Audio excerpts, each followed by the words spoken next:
Uh, Hi, this is me, and today I'm interviewing Zedeck, Siew, and Mun Kao, who did this zine called, or book called, A Thousand Islands, which are pretty popular on G Plus at the moment. So I'm excited to be here talking to you guys.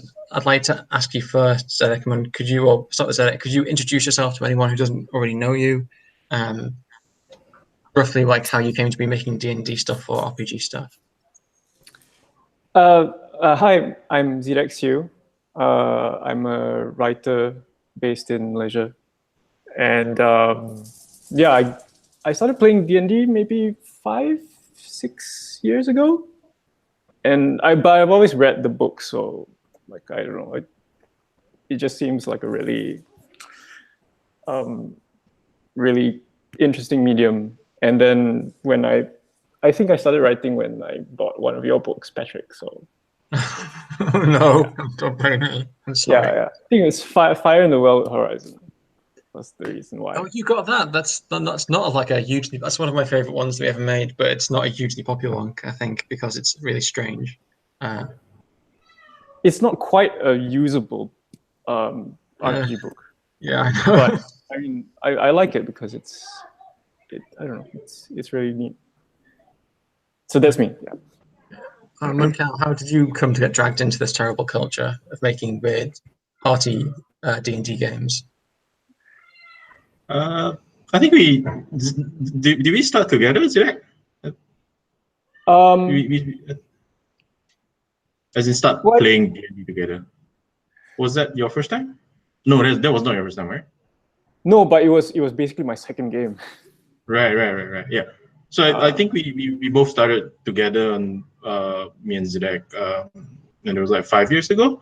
And it's kind of like D&D. That was the start of the D&D 5 edition, right? 5th edition, right? Yeah, 5th edition. Yeah. So everybody bought the books and like, hey, we've always wanted to try. Then only one of our friends had actually played the game before, like in second edition. So. Did you guys know each other beforehand, or that was like your first meeting? I met Mun Kao also. Well, Mun Kao and I have known each other for a while because we kind of like were in the same sort of like art circles, sort of like a visual art and I don't know, cultural creative circles in Kuala Lumpur, which is where we used to live. But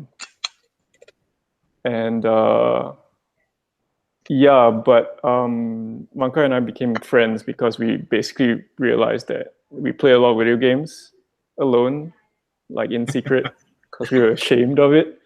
So all our friends were really cool and like really, I don't know, academics and like artists and whatnot. And, like we did stupid, like useless things like playing games.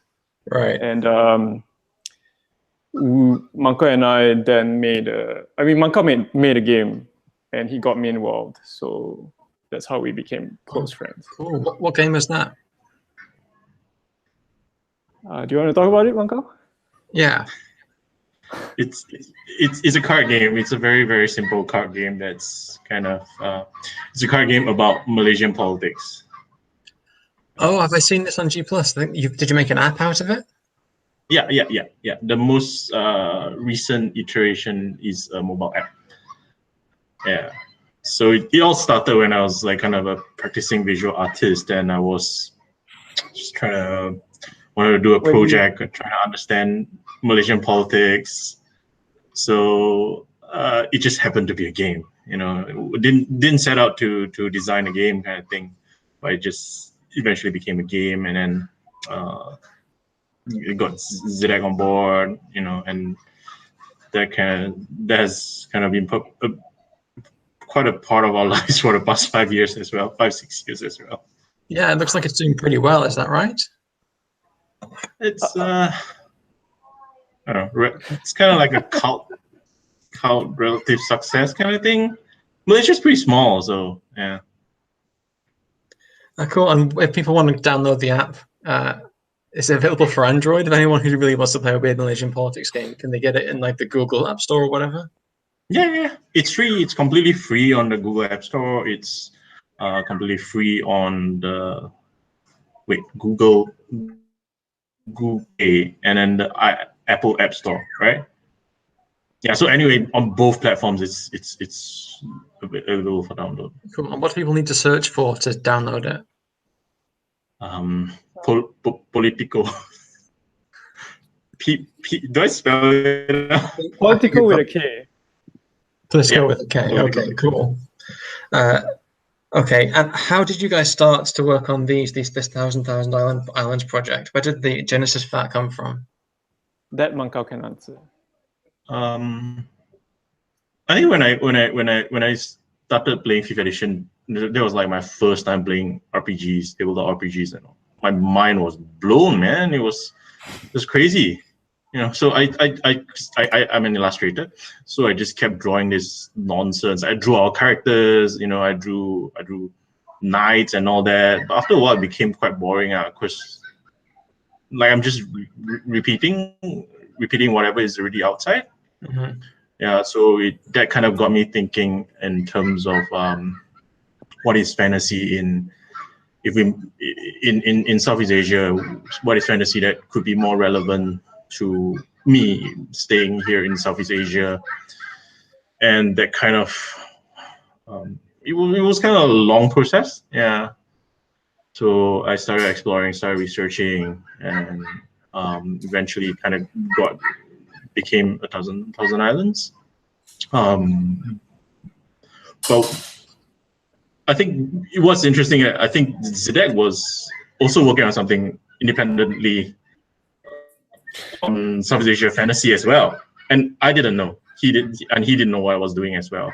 Oh, so I think for a year. When did this? It's like a mutual reveal thing where you both kind of drop your mask, and then you're like, "Oh, you're you as well."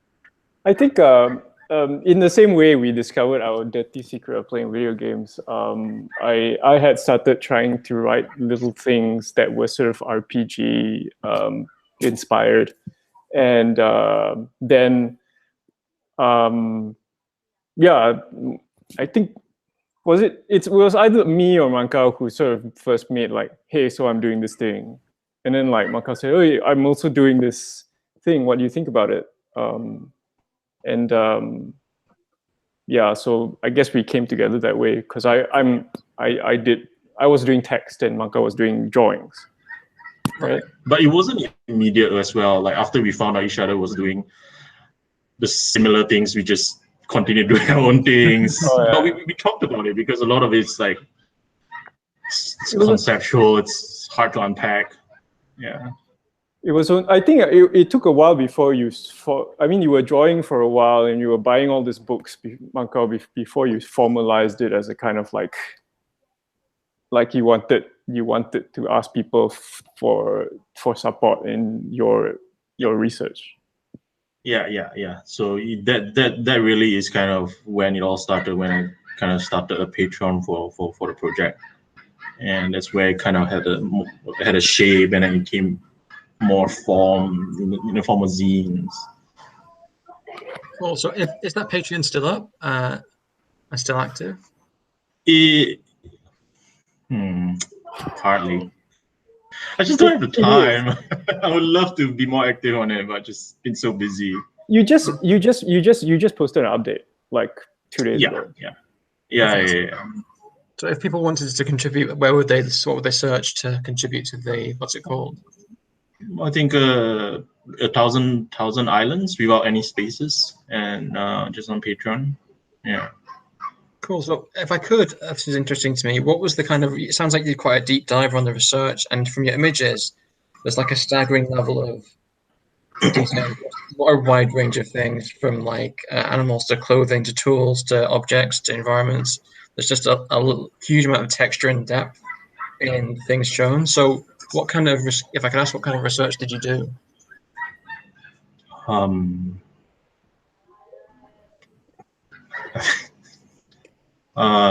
Is this for me or is this for Zedeck? It's for you, dude. You're the one with all the books. I think I just search for everything I can find. I think the thing is, I think there was a period before I know I kind of wanted to explore this, but I didn't know what this is, and because just my upbringing has been so Eurocentric. So like I can draw knights, no problem. I can draw jesters, no problem. Tavern, it's just very easy images that you can conjure up. So like when I tried to think what is relevant, and it's really, really, really, really hard. So what are the narratives? What are the scenarios? Like what is a tavern? What is a tavern in Southeast Asian context? Is there a tavern kind of thing? Those are really hard things to find out. So the research began more, I think, looking at history, and I feel like with media itself, like media products, there isn't a lot of products that actually represent well medieval Southeast Asia. So there isn't this foundation to which you build fantasy from. So a lot of the research, I think, was just trying to find out what I don't know, and then what those things look like. That's really interesting. So you basically had to create it for yourself. Most of my, well, not most, a lot of my audience are like academic and lefty cultural so and so. So at this point, you don't want to do that. But if you ever wanted to release like do you know what Appendix N is? It's all the books. There's like at the back of one of the first Dungeons and Dragons manuals. Gygax did an Appendix N, which is all the books that inspired him to write, or to inspired them to create D&D. It's like a big list of different, a lot of sword and sorcery authors and stuff like that. And in 5e, they have the same thing at the back. They have a list, and it's almost fiction. But if you ever did want to release your reading list or your library shelves, there will be a lot of people on my G+ stream and my blog who would be really interested in seeing that, to see the research you did, and just to see if there's any interesting books. Because the one thing people love is if you ask for a book suggestion, it's just like hundreds of people splew in. Everyone wants you to read their books. Yeah, I think so. Yeah. I think most of the money that Mun Kao gets from his Patreon goes into ordering books. I've spent a lot of money. I can respect that. That's a reasonable thing to spend Patreon money on. Okay, I'd like to skip over to Zedeck for a second and talk about Hantu, which is like the most Zedeck-y part of the zines. So there's two separate zines. There's like drawings, which is almost all entirely by Mun Kao, which is like looks like it has 1,000 islands on the bottom. And then there's the two location things, which is like a combination of both of you. And Hantu is like mainly Zedeck driven, I think, with lots of weird illustrations, some by your partner, I think. So where did Hantu come from? Hantu came from, I'm not sure whether this, well, it wasn't, it basically isn't part of 1,000 Islands, not really. It only exists as a zine because I wanted to make it into a zine for a long time. And then Mun Kao was making all these zines, so he's like, hey, why not do it all together? It's kind of like concurrent. Hantu comes out from the basic observation that there is a flavor to the kind of monsters we have in, I guess, real life Southeast Asia. So the monsters that people are actually afraid of, there is a particular flavor to them, but also there's where any kind of taxonomical structure you put on, also this particular kind of monster has these particular attributes.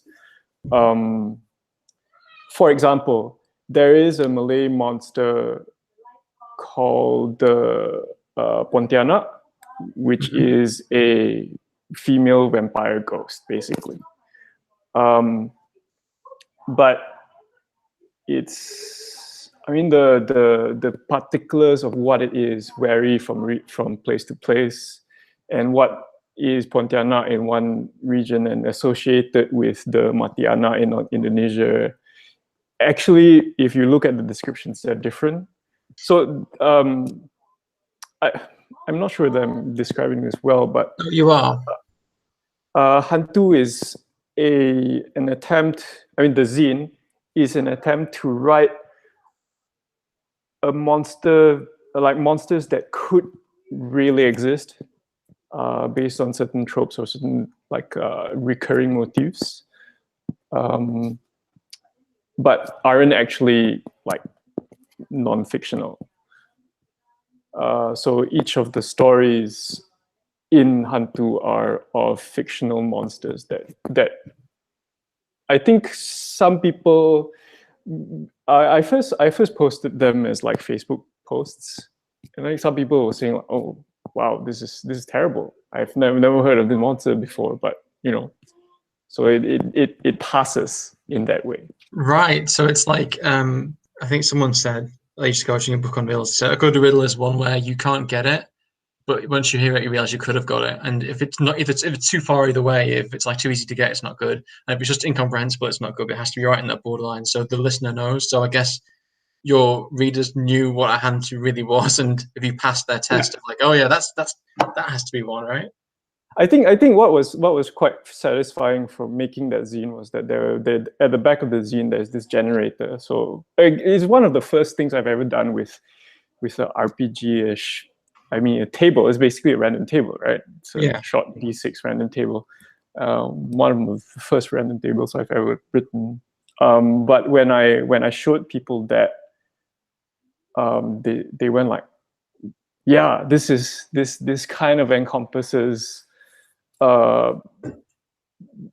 sort of what we generally fear about monsterhood, and like, I don't know. Yeah, so it seemed like people responded to it in that way, like the people who knew from this region and from this context.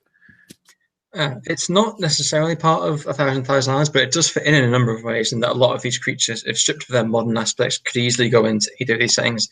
And an interesting element they bring up, you talk about it directly culturally in the Hantu book, which is the fact that these creatures, beings aren't codified by like a grand system, and they have different rules depending on where you are and perceived differently. And that does flow into the 1,000 Island books, especially in Crashing.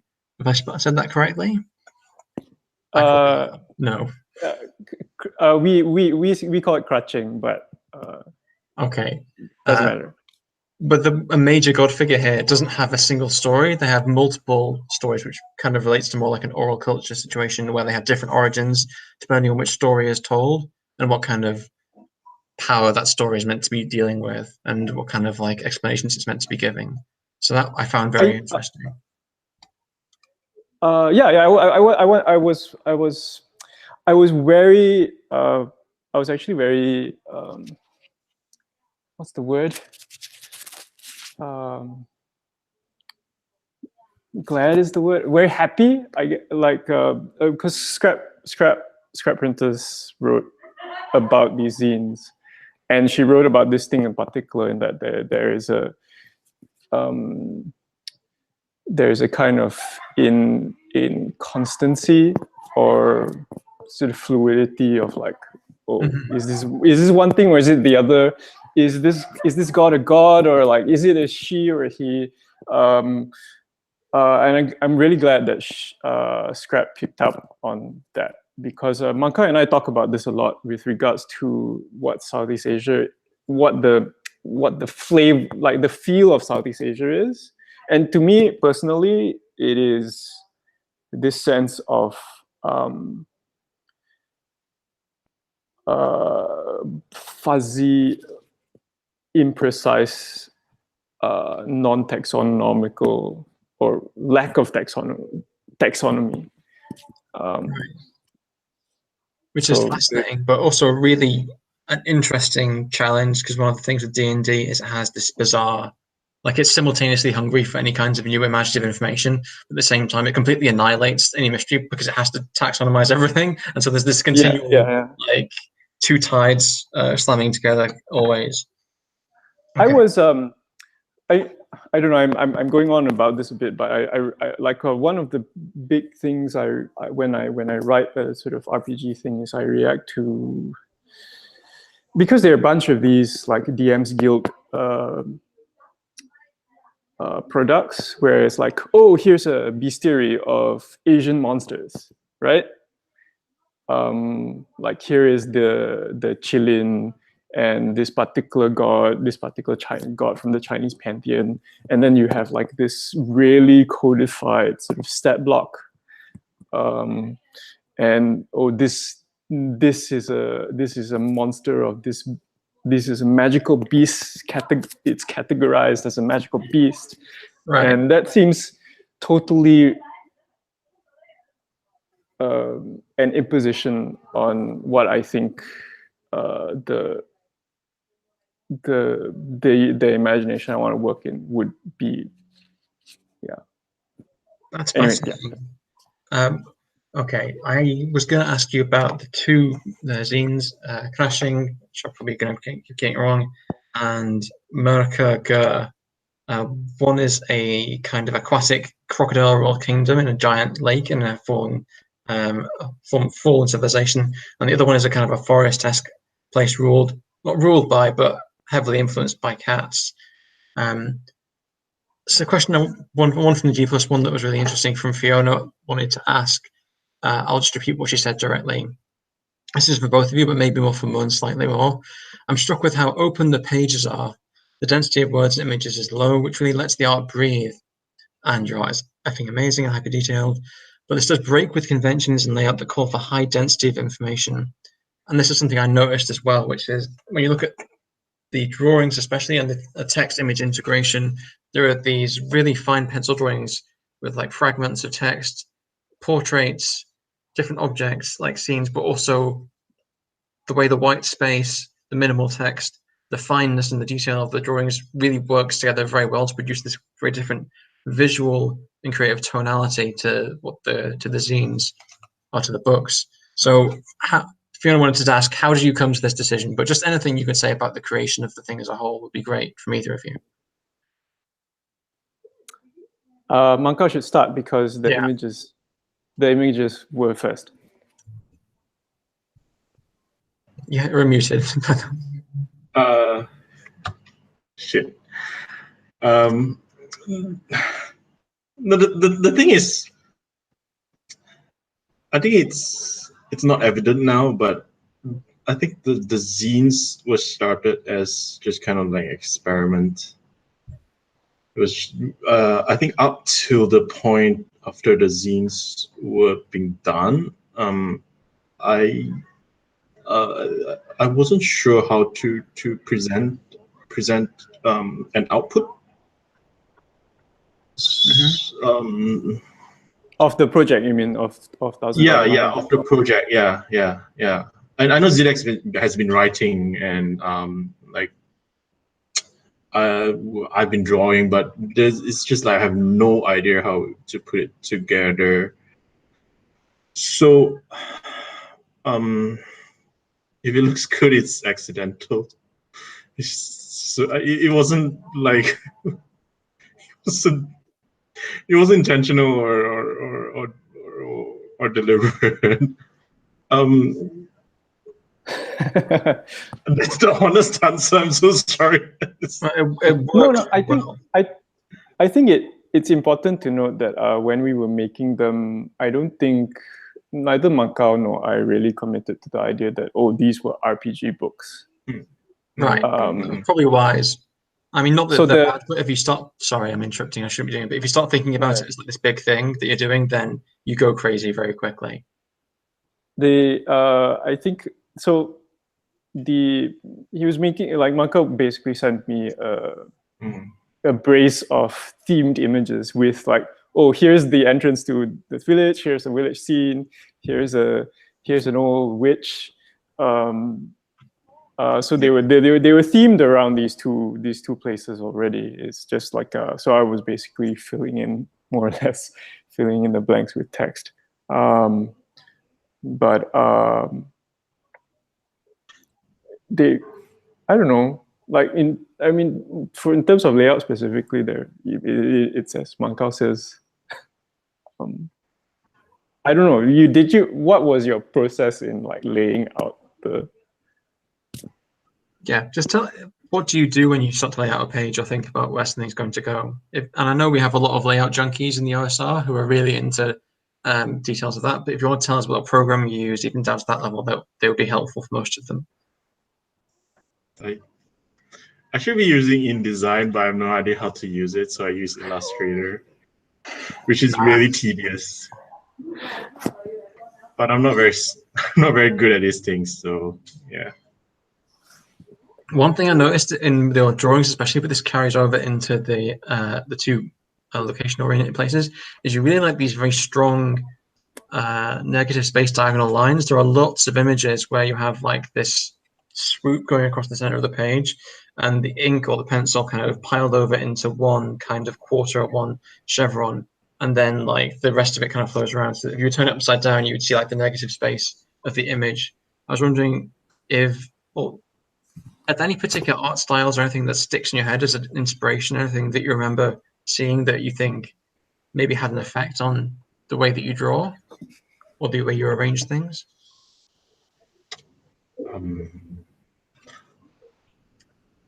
Actually, the art style specifically, I was actually quite excited by, how do you pronounce this? Trudvang? Zedeck knows this, right? I'm not sure if Patrick knows this. I don't. It's an RPG setting based on Scandinavian lore. Oh, really? But there was it's a Paul Bonner, right? Yes, Is that the yeah. Paul Bonner and Albero something. I can't remember the artist's name. Yeah, but I think I was very inspired by his art because I was just trying to look for examples that were not they were just moving away from generic Euro fantasy away. So they moved slightly to Scandinavia. It's still Europe, but it's just moving away. It felt quite interesting for me. So and I when I first started, I did a lot of colors as well. I did a lot of colors, but it felt like it wasn't working so well because something was missing. It felt very rigid. It felt like felt colored in. So coupled that with the inspiration from black and white illustrations that they did, and it was great. And I thought it could really it felt like a lot of things could be up to the imagination. And especially like textiles and all, it's a lot of details, but if you just like scribbly or negative space, it feels like it convey a lot more. Yeah, so I think that's kind of where the style just kind of slowly, organically became. Yeah, I also remember. Sorry, go please. No, I also remember, Mun Kao, you talking about how the sort of colonial illustrations. Did you like? So were some of these like influenced by that kind of imagery? Yeah. There definitely is, because I think in researching for visuals, especially, there isn't a lot of material in Southeast Asia if you look at history, because all the stuff break down, and there's not a lot of images that are drawn by Southeast Asians, so it's very hard to see how Southeast Asians view themselves. But there are a lot of images and illustrations that are drawn by the Dutch, by the English, who have, after they have colonized the area, surveyed the area and all that. And that's pretty interesting. It's just one aspect that kind of like, that plays quite an important aspect into the research and how also the visual came about as well. I think because there's no photography then, so it's a lot of black and white illustrations.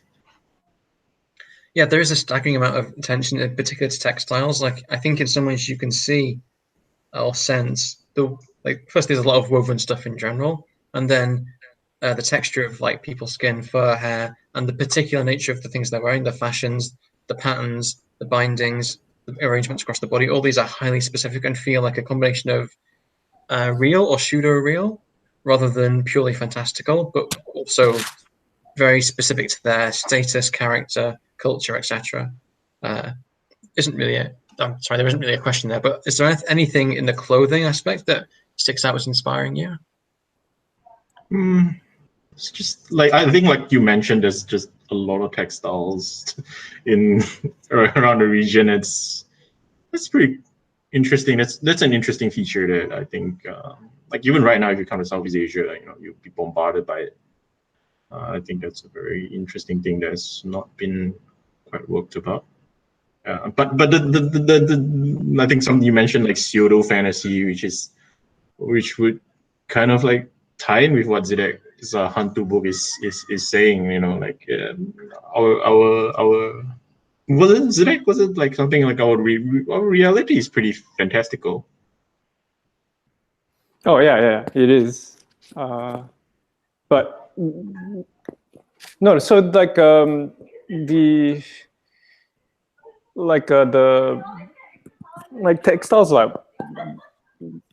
textiles dominate the sort of material culture of Southeast Asia generally. Right. But like I think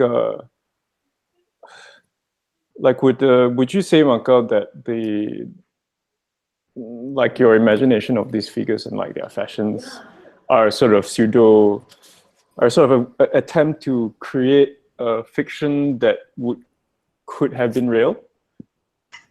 Sorry, I kind of like had really bad connection. What did you ask me something, or? Yeah. No, just like I don't know. I'm curious about this myself, because like, why do you make certain things? Like, how do you make decisions on what these characters wear, for example? No, I mean definitely there's this part of the pseudo fantasy that actually really does play into it, because I think I feel like there's a groundedness to textiles as opposed to, say, like World of Warcraft, where it's like, wow, shining armor or whatever. And I think that kind of works quite well in the illustrations that we like to present out. So I think there's that aspect of it. Yeah, but also I think I'm not sure if I should go into this, but it's actually kind of like there's a bit of politics behind the textiles itself. So it's used as kind of what do you call it? Like a signifier, you know, pants and all that. It's kind of a really long story, but like so I actually do take particular care in trying to just present. How should I say this? Like a more varied, as opposed to a singular. I think I can attempt at expressing this because we talked about it actually. The idea that where we are from, specifically Malaysia, has a very so there's a particular monoculture that is being repeated as this is what our region was like in the past, and it's always a singular look. There is a particular kind of fashion for the women and the men. There's a particular kind of headdress, and you want to basically broaden that thing. Right? Yeah. Because an idea of a very rigid, codified dress code actually does not jive with the narrative as well as the history of Southeast Asia. But also, this is also specific to a particular audience. So I mean, this is a conversation we have with each other, and also a hypothetical Malaysian audience, because somebody who's not familiar with the context wouldn't necessarily care that you are responding to that sort of Melaka pahlawan image, because But anyway, it's not just it's not just that, but that is a part of it, like a core part of it, which again might, like what Zedeck says, might not be relatable to audiences where ready to feel like textiles should be played around more, you know. This is actually really fascinating to me. Sorry, a fly got into my room and it's causing chaos at the moment, but it's dying now. So I've won. It's just, I would like to come back to this because it's a really interesting thing, but I think it's going to be in depth. So I'd like to talk a little bit about the zines more, and then maybe come back to this at the end. The two main ones, firstly, the Deathworld Kingdom. Could you tell us a little bit about this? Well,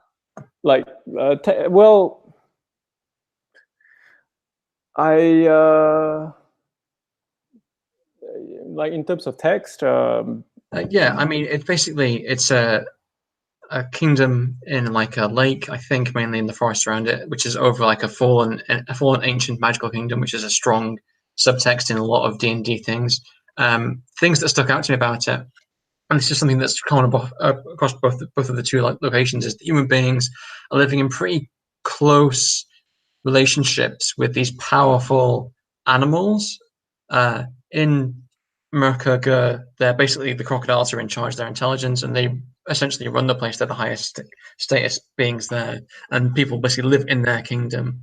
And in the other, there are cat spirits and various other things that people live in close connection with. And it struck me as really interesting that in both of these places, there are these animal-based like caste systems in which human beings aren't in charge, and also aren't necessarily opposed. They're not laboring under the heavy whip of the monstrous oppressors.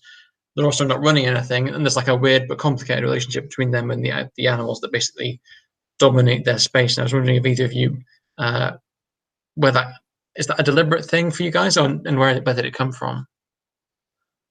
I think, well, actually, I would be curious to know why Mun Kao has so many animals in the images too. I kind of have a reason, like my own thing for writing them that way, but since the images came first, Mun Kao, you should answer first. Shit. No,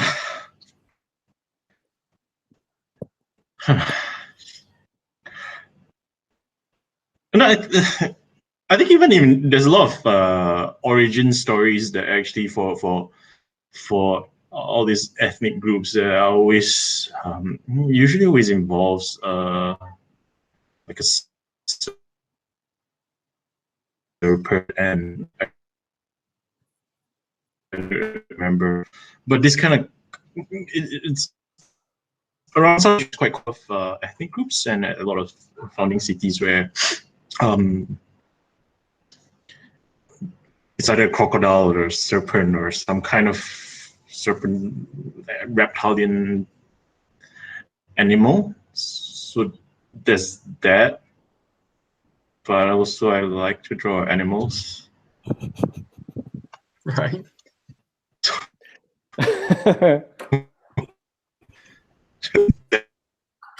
Oh. Yeah, you're dropping out quite a bit there, Mun Kao. Hold on, I'll see if I can drop the bandwidth any lower. That basically turns me into a skull face, which isn't optimal, but hold on, I'll turn it back up. Could you say something for a second and see if we've got your transmission back? It might be on my internet, but it sucks. It looks like you've popped back, so that's great. Okay, let me ask some questions that came through from G+. Holmes wanted to know, what's the most important thing you'd want someone to internalize before running 1,000 Islands? And are there any components of the setting you've struggled with articulating? And I think that would go to both of you.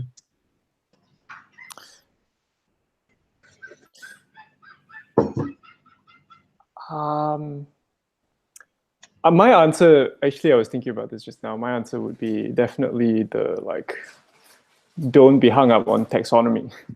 Don't be hung up on categorizing. I find like an interesting question that has come up. I've heard several times. Is like, oh, is this creature like a god or not? Is this god an actual god, or like, do you mean like a spirit, or like? And I think for like internalizing a sort of setting that is true to our, I guess I don't know,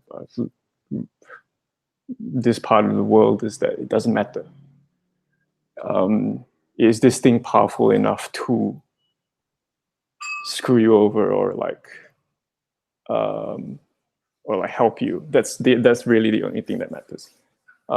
In a way, it as long as like the sort of nerdy need to sort of sort things into little categories is ignored, I think you kind of get like even a standard sort of D&D thing kind of feels quite Southeast Asian. Mun Kao and I have talked about this a lot.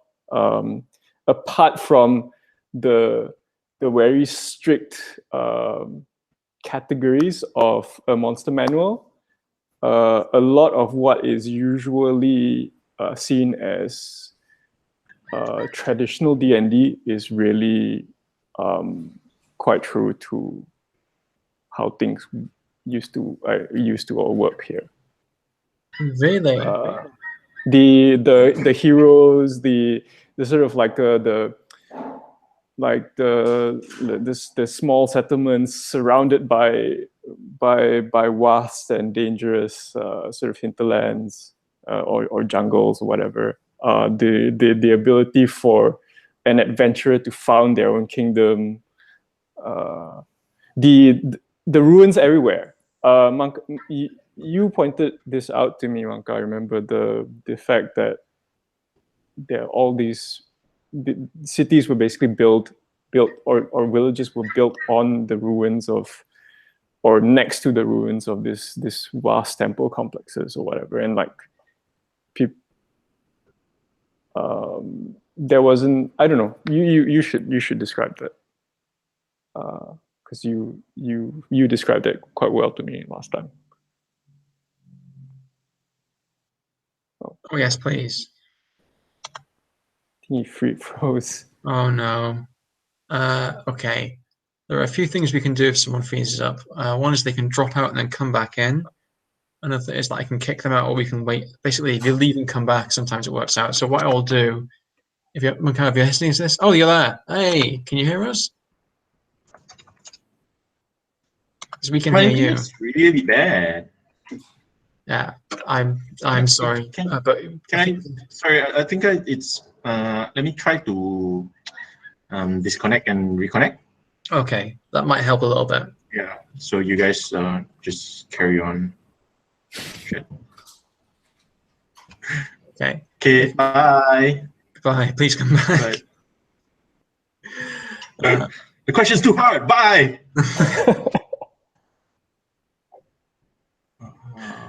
If you hit like the red leave call symbol at the top on the right, that'll drop you out.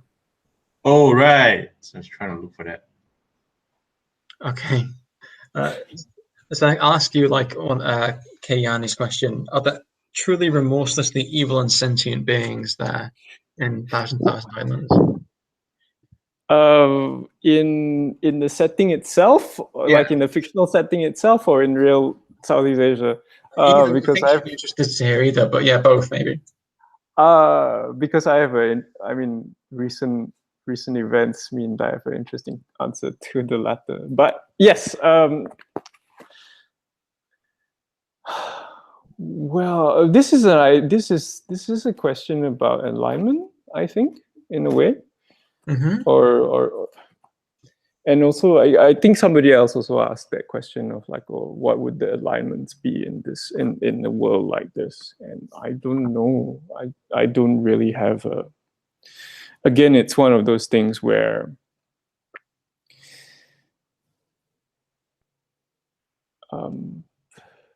it's a category that has no meaning until you interact with it. I feel. So the idea of like they're truly malevolent beings that are, I don't know, this is like this is kind of like a question of like is the ghost truly evil? Yes, I guess. I don't know.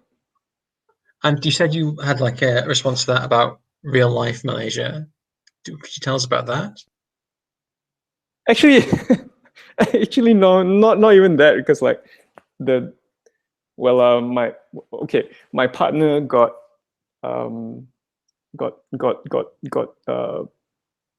basically attacked by a being recently in Vietnam. But that doesn't answer the question either about like, are there real like malevolence, like supernatural malevolent things?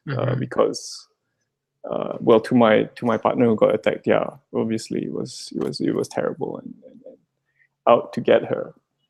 But I don't know. I realized that I didn't think about this answer as hard that I thought I was.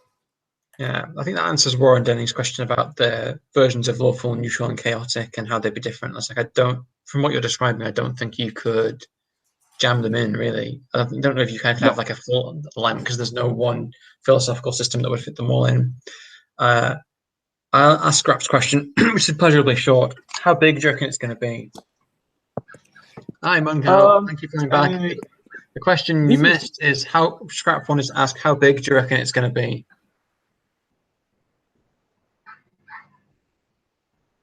This is a question about what are we going to do in future with 1,000 Islands. Yeah. I really want to make a book.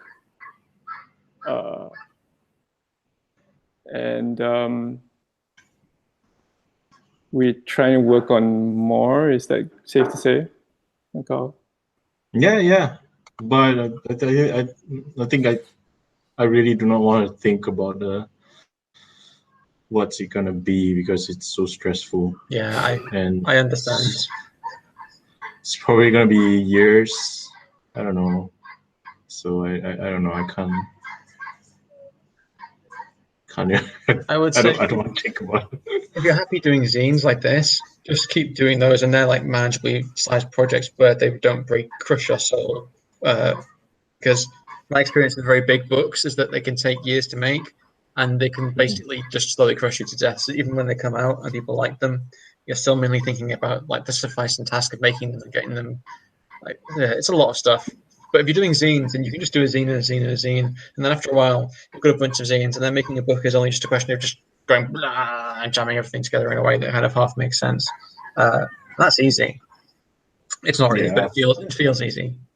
And I guess that brings us into like just an acronym. I just wanted to ask you to produce more. So you are, hopefully, but at your own rate and in your own way, so that should be fine. Here's like a classic question. John Cater wanted to say, tell me more about the differences between the myths of Europe that underlie a lot of standard D&D and the myths of Southeast Asia that underlie your work, because that is some awesome stuff, and I like hearing more about it.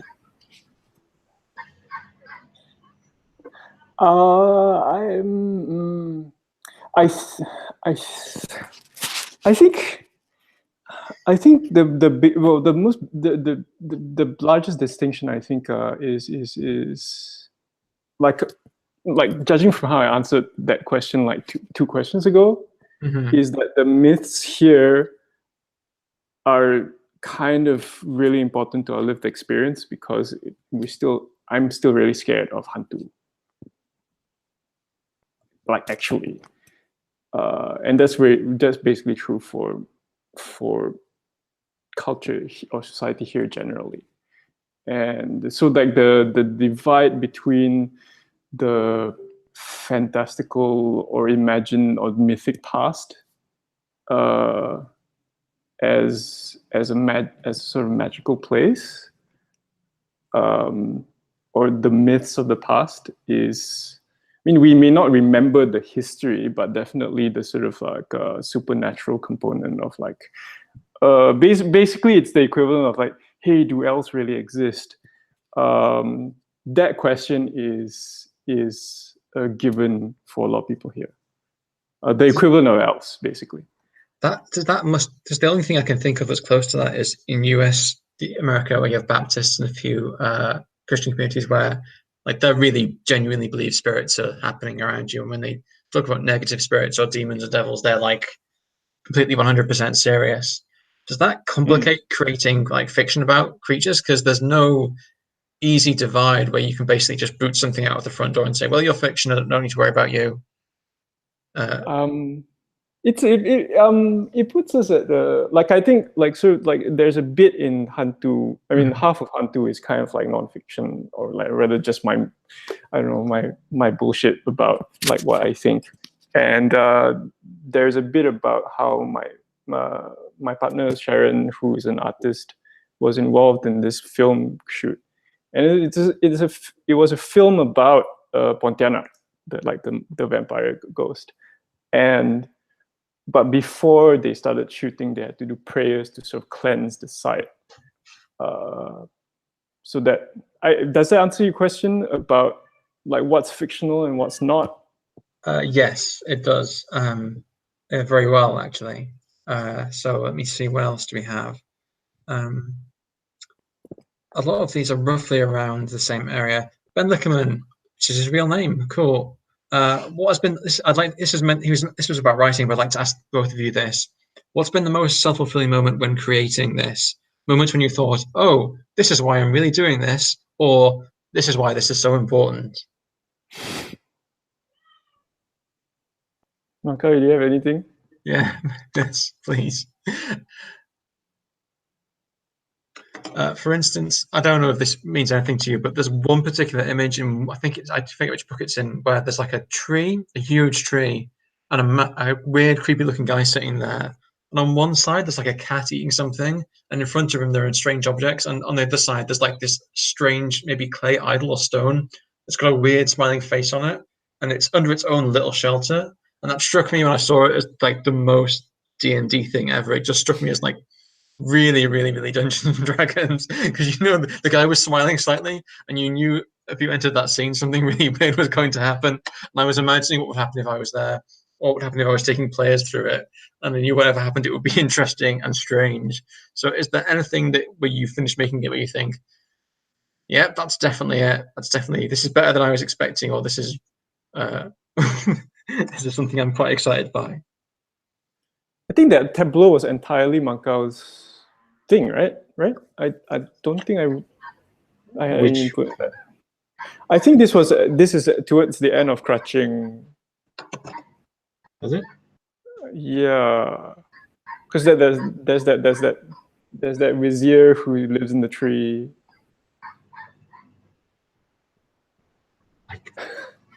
I'm sorry, I can't really remember. I think it's enduring. I think a lot of things has been quite exciting, lah. Simply because I think part of it is not just that it's new for, say, audiences that are not in Southeast Asia. It's actually also quite new for myself.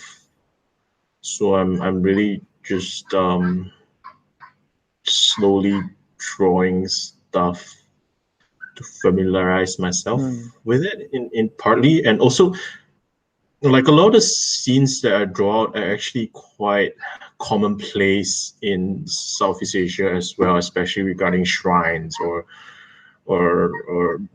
ways that we pray. But just to see in a format that I think like fantasy lands, or say just an illustrated output, I think is satisfying for me to see, and it actually helps me build on my own personal like visual vocabulary to draw in the future as well. Yeah, I think that's that I feel kind of there isn't a one moment, but it's kind of like a slowly laying the bricks or chipping away at something, slowly molding something that I feel quite satisfied with. There's a bit of satisfaction. It's a big sense of like that.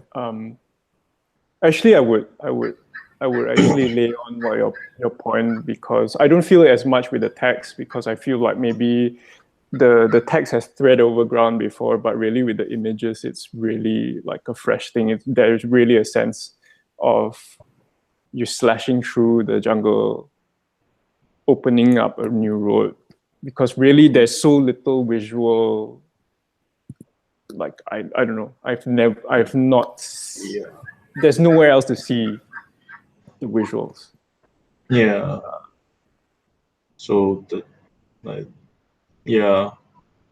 And then they're actually really mundane and boring drawings in a way. If you look at fantasy art, it's really epic. Wow, so nice.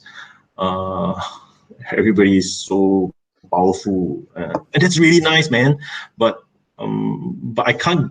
I'm not sure. Okay, I'm not sure if we are gonna go there also, but it's impossible to go there now, because I have no idea how it looks like on an epic levels of Asia fantasy.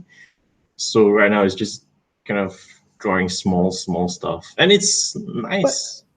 But I would say that the epic stuff already exists. A lot of our friends or illustrators, like when they want to draw like fantasy, it's following the sort of like fantasy art has this epicness, contemporary fantasy art generally. So people, when they make it, whereas yours is the only thing that's different. I don't know.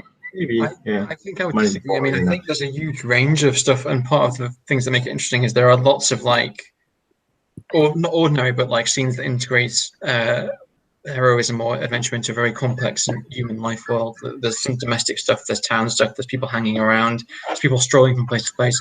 You do have some epic stuff. There's a lot of really old-looking warrior women either riding ships, riding horses, pointing spears at things, or about to do something exciting or dangerous. So there is like a strong theme of like epic stuff running through your illustrations, I think. Yeah, in that sense, but not like I don't know, magic wand, like with a comet or something. I don't know. Right. Not like World of Warcraft kind of thing, where it's very visibly epic. I see. So the sense of epic, I'd say, would be different. And one of the things I remember you saying, Patrick, was that you made a comparison between Mun Kao's work, and I think was like, you saw some similarities with Frazetta. I think I said they're both really attractive warrior women who look amazing and who are being really brave and interesting, but also kind of hot at the same time. Wow. Okay.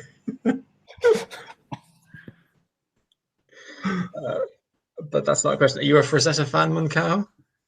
Yeah, I'm a huge fan of his. But I just can't draw well enough, like in his style, so just give up. So you don't see any of his artistic influence on my work, but his drawings, his paintings are awesome. Ask you a weird question. I forget who this is from because it's printed strangely. Mun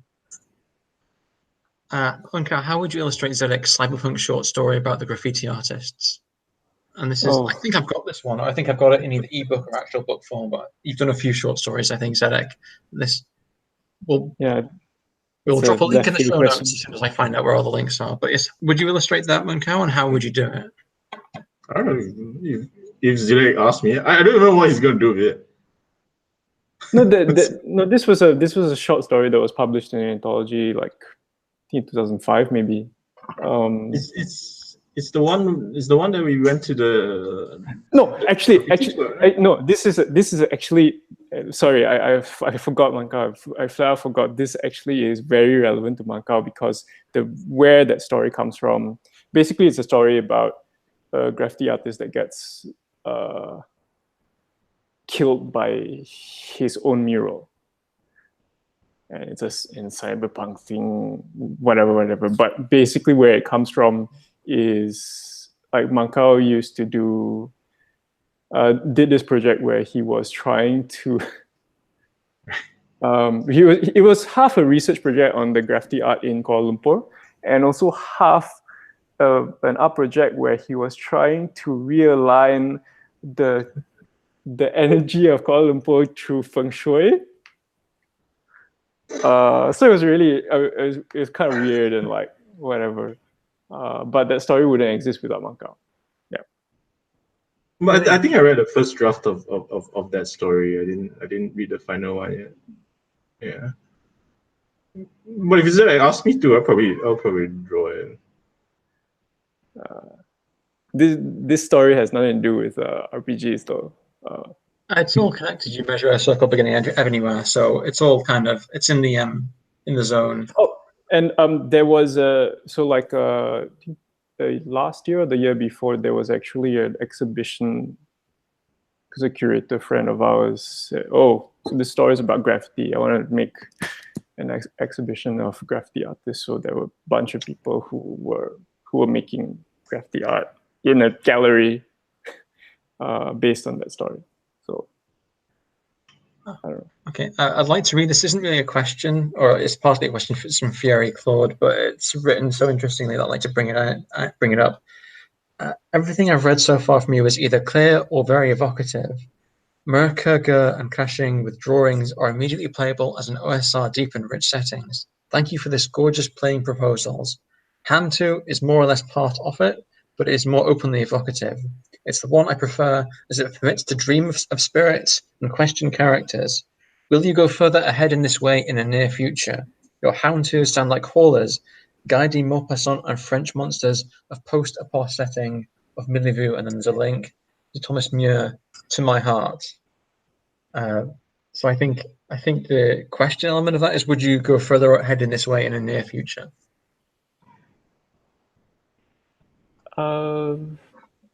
About Hantu specifically? I think so, yeah, or anything like in that specific vein. Well, Hantu is basically a zine with monsters in it, and I guess writing monsters is pretty nice. So yeah. Okay, cool. Let me see. What thing would be terrifying to Western audiences who are the kind of person who are scared by horror?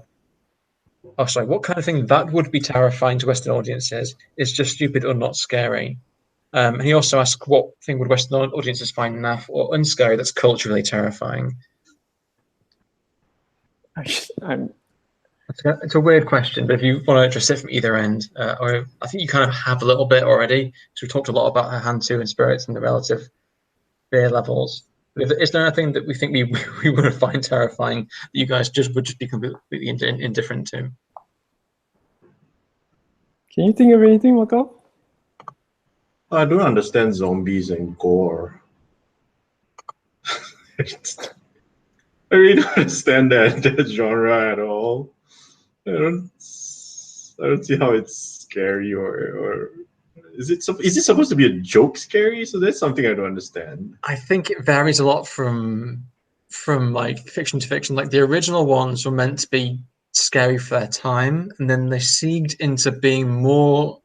I think the most common zombie thing when I think of an American audience is they're kind of laughing and a bit scared, but they're more like going woo when someone gets torn to pieces, and then it kind of turned into like this quasi-drama thing where there's zombies in it, but it's really about like people falling apart and it's psychological.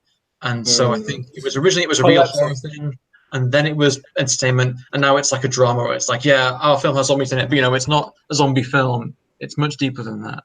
It's like collapses, like anxiety about society collapsing. Yeah, white people are obsessed with shit with our world falling apart. Like we do loads of films and stories about that. It's just like it's a major theme in Western popular culture, especially in America. I don't know why. I think it's partly like the apocalypse visions of the Bible and maybe memories of the fall of Rome, or just we're weird about it. Or maybe we just can't imagine the world without us. It's always weird watching American films from Britain or anywhere else because like the world will be destroyed, but it's just like there's a bit Independence Day where America gets destroyed, and then they do one scene where they go around the rest of the world and they have a phone call and they're like, oh yeah, there's aliens here too. And then it just cuts back to America. And that's it. But yeah, it's weird being British because you watch America be destroyed 1,000 times, but Britain tends to die quietly on screen.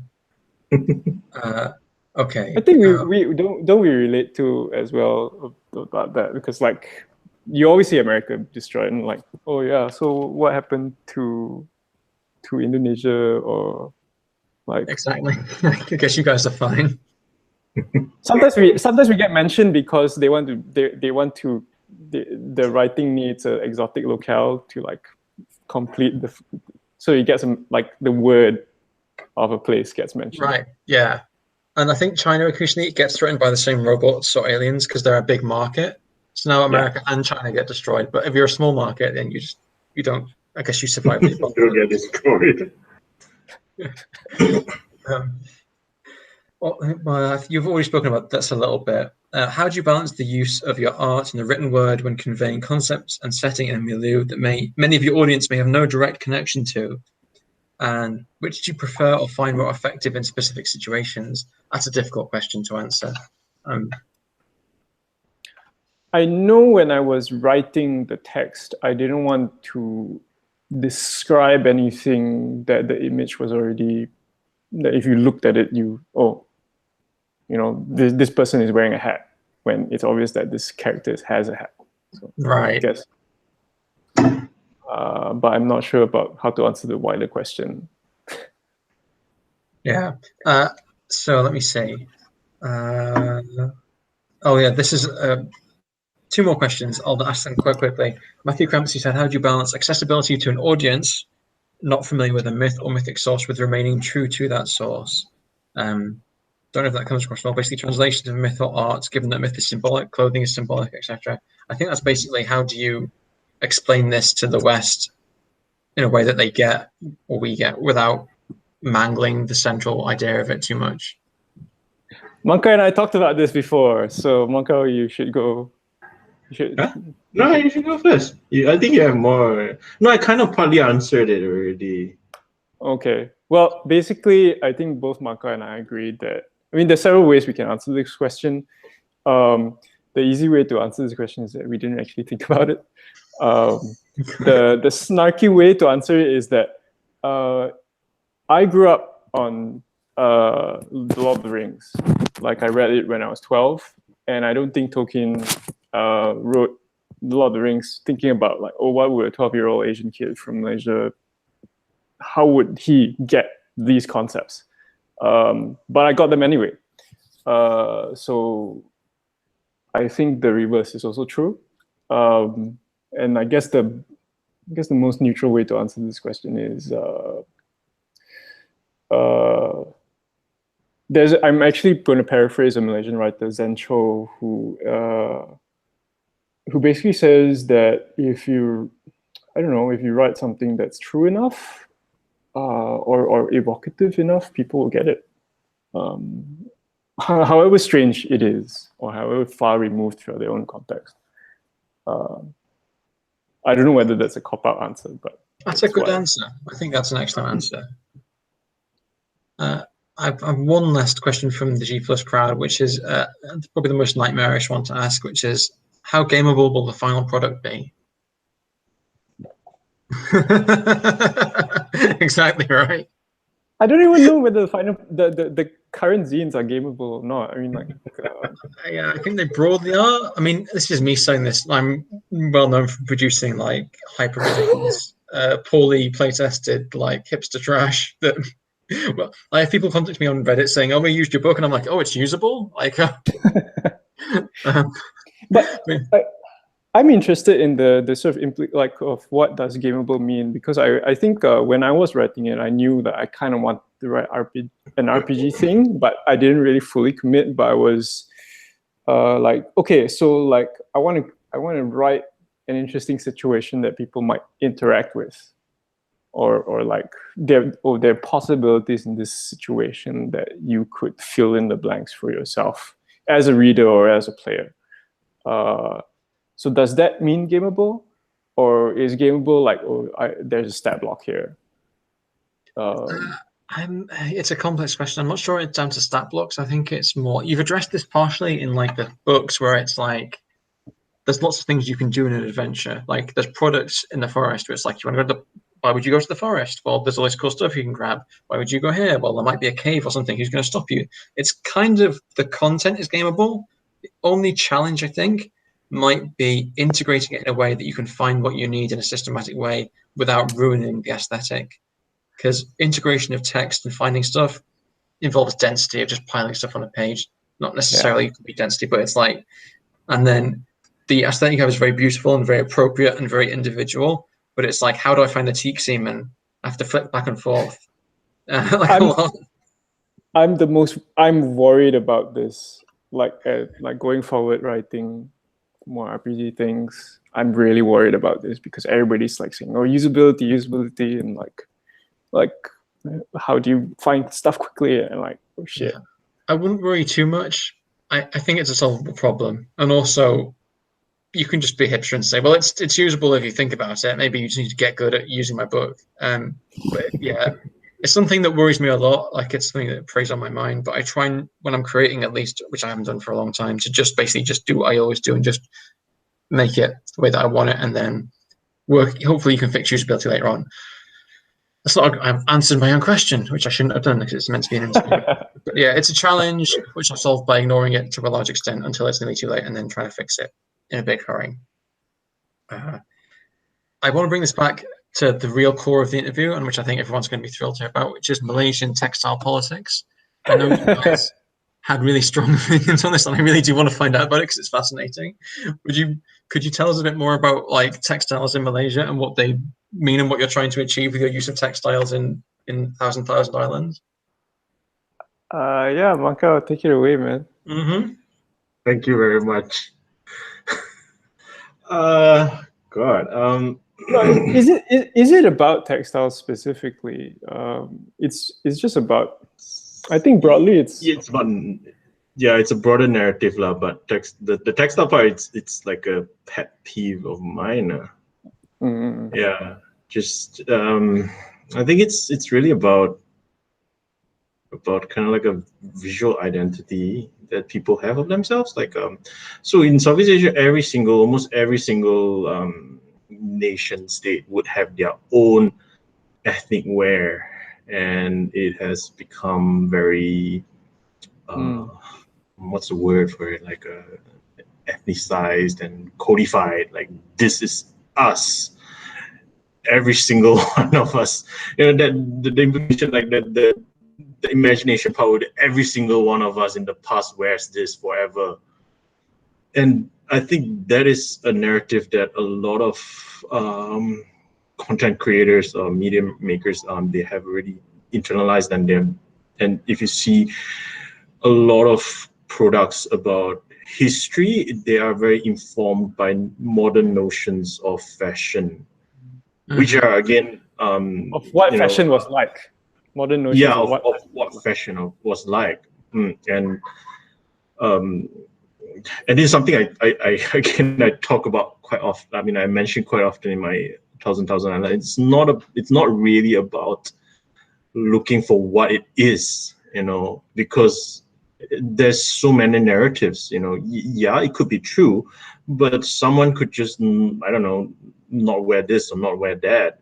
Someone could just wear a shawl, and that makes it more alive. And I feel it kind of it feels like it does history more justice. I feel in a way, especially in Southeast Asia, because there's just so many micro narratives, and so that's that. That's in like a broad way of speaking. I think that's an excellent answer, and it's one that's really interesting to me. So thank you for speaking about that. I'm not where I expected your the obsession. Sorry, Mun Kao Sarong obsession. Yeah, I have a mini obsession about that. Yeah, I guess that's the name of the blog post now, Mun Kao Sarong obsession. I think that's all I have for you guys. Is there anything you would like to be asked, or anything you want to bring up? I don't know. Mun Kao, what are you going to do with your Patreon? I'm embarrassed by it. I'm embarrassed that people are supporting me, so supportive of me, but I don't have the time to Do Yes. things. Everyone go to Mun Kao's Patreon and shame him into doing more art. I will end this here. Okay, thanks very much. Remember to slap the like button, subscribe, blah blah, analytics, comment something, etc., reblog, etc. I will hopefully see you all again at some point. So thanks for watching.